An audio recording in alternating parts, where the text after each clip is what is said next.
கல்யாணம் ஃபிக்ஸ் ஆயிடுச்சா? தமிழ் மேட்ரிமோனிக்கு தேங்க்ஸ் சொல்லணும். 26 வருஷத்துக்கு முன்னாடி இதே தமிழ் மேட்ரிமோனி மூலமா தான் இவ அம்மாக்கும் கல்யாணம் பண்ணேன். கல்யாணம்னாலே தமிழ் மேட்ரிமோனி தான். இன்றைக்கு ஒரு ஆட்சி மாற்றம் என்பது அவசியமாகிறது தமிழகத்தில். இன்னைக்கு சொன்னோம்னா துயரத்தில் இருக்கக்கூடிய பெண்கள், குறிப்பாக டாஸ்மாக் கடைகளின் எண்ணிக்கை இன்னைக்கு பாத்தீங்கன்னா அம்மையார் காலத்துல 3500 டாஸ்மாக் கடைகள் இருந்த சமயத்துல ஒரு சட்டமன்ற உறுப்பினராக நான் தனிநபர் மசோதா கொண்டு வந்தேன், பிரைவேட் மெம்பர் பில்லு. அதுல மதுவினால் பாதிக்கப்பட்டவர்களை மீட்பதற்கும் மது கடைகளை குறைப்பதற்கும் மதுவினால் உள்ள தாக்கத்தை குறைப்பதற்கும் தமிழ்நாட்டுல ஒரு சட்டம் தேவை என்று அந்த சட்டத்தை கொண்டு வந்தப்ப அதை அவர்கள் பேசி படிப்படியாக மதுக்கடைகளை குறைப்போம் என்று உத்தரவாதம் அளித்து 3500 கடைகள்ல இருந்து 2500 கடைகளா குறைச்சாங்க. அம்மையார் காலத்தையும் சரி, அண்ணன் எடப்பாடியார் காலத்திலும் இது நடந்தது.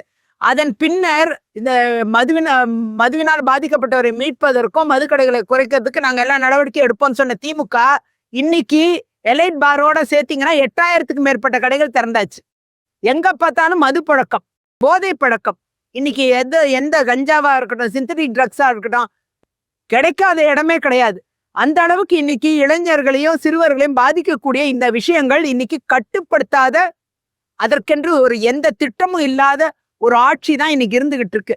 ஆகையால இது ஒரு ஃபெயிலியர் மாடல் அரசு, திராவிட மாடல் அரசுன்னு சொல்லிக்கிறாங்க. இது ஃபெயிலியர் மாடல் அரசு.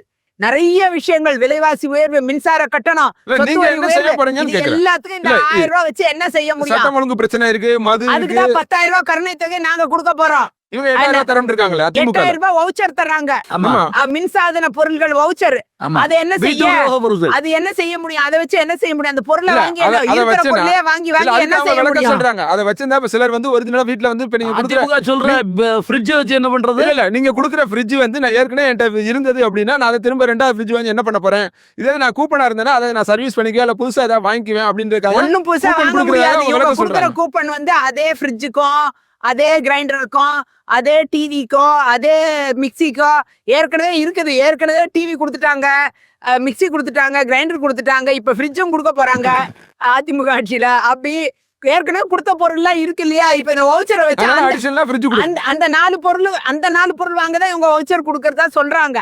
ஆகையால இது ஏற்கனவே இருக்கிறத வச்சு இவங்க என்ன செய்ய போறாங்க? இந்த வவுச்சரை வச்சு என்ன செய்ய முடியும்? அதற்காகவாது இந்த ஊழலற்ற ஒரு ஆட்சியை அமைப்பதற்காகவாது மக்கள் மாற்றத்தை விரும்புவார்கள் என்பது என்னுடைய ஆழமான நம்பிக்கை. இல்ல, அந்த மாற்றம் தான் யாருன்றதா கேள்வி. மாற்றம் அதிமுகவா, நாம் தமிழரா, இல்ல தமிழக வெற்றி கழகமா? மாற்றம் என்பது தேசிய ஜனநாயக கூட்டணி, அதிமுக தலைமையிலான கூட்டணி தான் ஆட்சியை அமைக்கும் என்பது இருவேறு கருத்து இல்லை. திரு ஜெனிஃபர், நீங்க உங்களுடைய பார்வையா 2026 நாம் தமிழர் கட்சிக்கு வாக்களிக்கும் நீங்க நினைக்கிறீங்க? 10 ஆண்டுகள் ஏடிஎம்கே இருந்திருக்காங்க, அதுக்கப்புறம் ஒரு 5 ஆண்டுகள் டிஎம்கே இருக்கிறாங்க. தொடர்ந்து திராவிட கட்சிகள் தான் இங்க ஆட்சி செஞ்சுட்டு இருக்கிறாங்க.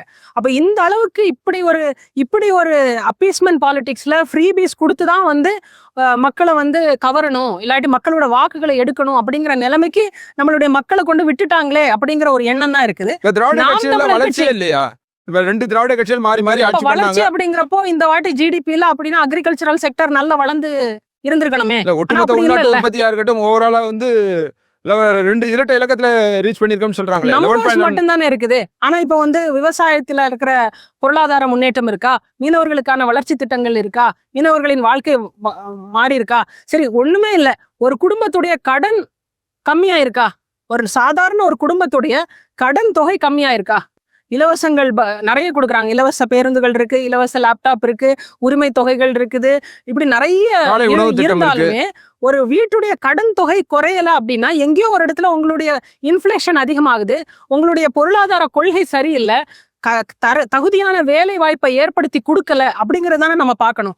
ஆனா நாம் தமிழர் கட்சி முன்வைக்கிற நம்ம ஒரு செயல் திட்டமாவே இந்த தேர்தலில் நம்ம கொண்டு வந்திருக்கிறோம். கிட்டத்தட்ட 462 பக்கங்களோட கொண்ட செயல் திட்டம். குறிப்பாக கன்னியாகுமரிக்கு கனவு கன்னியாகுமரி அப்படிங்கிற செயல் திட்டத்தோட நம்ம இந்த தேர்தலை சந்திக்கிறோம். அப்ப நாம் தமிழர் கட்சி என்ன சொல்லுது அப்படின்னா, ஒரு நிலமும் வளமும் சார்ந்த பொருளாதார கொள்கை, அனைவருக்குமான சிறப்பான ஒரு வேலை திட்டம், தரமான படிப்பு, படித்த படிப்புக்கான தரமான வேலை, வேலைக்கேற்ற ஊதியம், அவனே சுயமரியாதையோட வாழக்கூடிய ஒரு வாழ்க்கையை தான் நாம் தமிழர் கட்சி இங்க கொண்டு வருது. குறிப்பாக கல்வி, மருத்துவம், சுற்றுலா. இந்த கன்னியாகுமரி நம்ம இன்னைக்கு இங்க நின்றுட்டு இருக்கிற இடம் ஒரு மிகப்பெரிய சுற்றுலா தலம். இந்த சுற்றுலா கன்னியாகுமரிக்கு வருடத்துக்கு 21 லட்சம் பேர் வர்றாங்க. ஆனா நம்மளுடைய நாட்டின் என்ன சொல்றது, மக்கள் தொகை கிட்டத்தட்ட 140 கோடி. ஏன் இங்க 1 கோடி மக்கள் வந்து சுற்றுலாவுக்கு வர முடியல? ஏன்னா அவ்வளவு சீர்கேடுகள் இருக்கு. நீங்க அப்ப இவ்வளவு திட்டங்களை வச்சிருக்கிற நீங்க ஆளும் கட்சியாக வரக்கூடியவர் யார் என்பதை தெரிந்து பயணிக்கணும். அது இல்லாம உங்களால தனிப்பட்ட முறையில வர இல்ல முடியுங்கிறது இது நானுமே கேட்க இது வரைக்கும் நினைச்சேன். எல்லா வர முடியல. மேடைகளிலும் எல்லா வர நேரங்களிலும் நீங்க நாம் தமிழரை கூட்டணி கூப்பிட்டுக்கிட்டே இருக்கீங்க. அதோட கூப்பிடுறது இல்ல. நோக்கம் என்ன? கூப்பிடுறது கிடையாது. அவங்க திட்டங்கள் எல்லாம் சொல்றாங்க கொண்டாங்க. எண்ட் ரிசல்ட் என்ன? அதை இல்ல, அதான் இவங்களால முன்னமே கேட்டேன். அதிகாரத்துக்கு இவங்களால வராம நீங்க இதை எதுவுமே செய்ய இதை முடியாது. செய்ய முடியாது. செய்ய முடியாது. இதுல வந்து திட்டங்களை எவ்வளவு பண்ணலாம். இப்ப எம்எல்ஏ ஆகி மட்டும் அவங்க என்ன பண்ணாங்க? எம்எல்ஏ ஆகி என்ன பண்றாங்கன்னா, நான் எதிர்க்கட்சியா இருக்கிறேன், எனக்கு எதுவுமே தரமாட்டாங்க அப்படின்னு யாரையோ ஒரு இடத்துல பிளேம் தான் பண்றாங்க. ஒரு எஃபிஷியன்ட் எம்எல்ஏ அப்படிங்கிறவங்க வந்து, நீ ஏன் மக்கள் எனக்காக ஓட்டு போட்டிருக்கான், நான் பேசணும், பேசி வாதாடி அதுக்கான இப்ப கொடுக்க மாட்டோம்னு சொன்னாங்கன்னா அதுக்கு வெள்ளை அறிக்கை சப்மிட் பண்ண சொல்லுங்க. நீங்க கேட்டீங்களா? இப்ப இன்னைக்கு வெள்ளை அறிக்கை கேட்கறாங்க, வெள்ளை பேப்பர் தான் கொடுத்தாங்க. 2 லட்சம் வெள்ளை அறிக்கை நாங்க கேட்டது உங்களுக்கு தெரியும். 2 லட்சம் கோடி வந்து பள்ளி கல்வித்துறைக்கு ஒதுக்கப்பட்ட 5 ஆண்டுகளுடைய நிதி. அதுக்கப்புறம் எதுக்கு உங்களுடைய தொகுதி மேம்பாட்டு நிதியில இருந்து நீங்க செலவு பண்றீங்க? நீங்க கேளுங்க, ஒரு திட்டத்தோட போங்க. இன்னைக்கு 5 ஆண்டுகள், கிட்டத்தட்ட 15 ஆண்டுகளாக 2 ஆட்சியாளர்களும் இருந்திருக்காங்க. ஏடிஎம்கே இருந்திருக்கு, டிஎம்கே இருந்திருக்காங்க. ஏன் உங்களால ரப்பர் தொழிற்சாலை கொண்டு வர முடியல? இது உங்களோட ப்ராமிஸ் தானே. கடல் ஆம்புலன்ஸ் கொண்டு வருவேன்னு சொன்னீங்கல்ல, அது உங்களோட ப்ராமிஸ் தானே.